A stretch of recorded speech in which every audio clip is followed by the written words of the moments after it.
بسم اللہ الرحمن الرحیم اللہم صلی علی محمد وآل محمد وعجل فرجہم۔ ناظرین، آج آپ کی خدمت میں امام علی علیہ السلام کی امام حسن علیہ السلام کو وصیت اور یہ نہج البلاغہ میں موجود ہے، وہ آپ کی خدمت میں پیش کر رہا ہوں۔ امام فرماتے ہیں، یاد رکھو کہ خود پسندی صحیح طریقہ کار کے خلاف اور عقل کی تباہی کا سبب ہے۔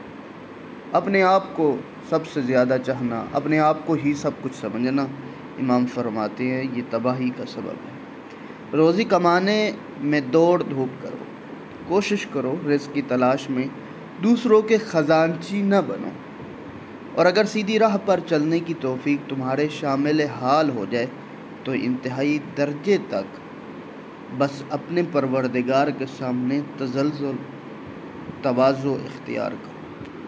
دیکھو، تمہارے سامنے ایک دشوار گزار اور دور دراز راستہ ہے جس کے لیے بہترین ذات کی تلاش اور بے قدر کفایت توشی کی فراہمی، اس کے علاوہ سبک باری ضروری ہے۔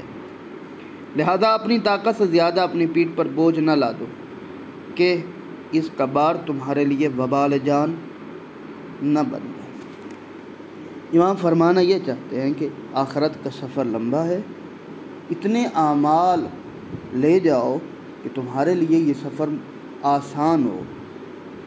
اور پھر فرمایا، جب ایسے فاقہ کش لوگ مل جائیں کہ جو تمہارا توشہ اٹھا کر میدان حشر میں پہنچا دیں۔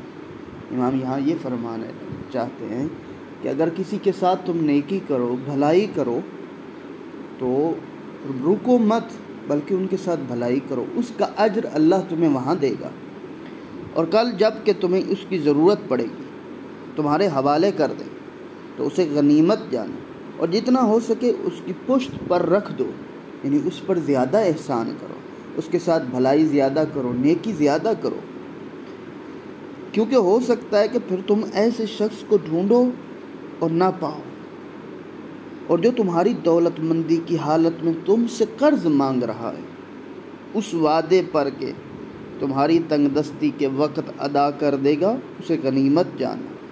امام یہ فرمایا، اگر تمہارے پاس مال دولت ہو اور تمہارے دروازے پہ کوئی آ جائے، فقیر آ جائے، مانگنے والا آ جائے اور کہے کہ مجھے قرض دو، اسے غنیمت جانو، اسے قرض دے دو۔ یہ قرض دینا اتنا ثواب رکھتا ہے، اس کا اجر ہے، اور انشاءاللہ تمہیں خداوند متعال اس قرض کے بدلے میں جو نیکی، جو بھلائی عطا کرنے والا ہے، وہ قیامت والے دن تمہیں اس کو ملے گی۔ نہج البلاغہ مکتوب 31۔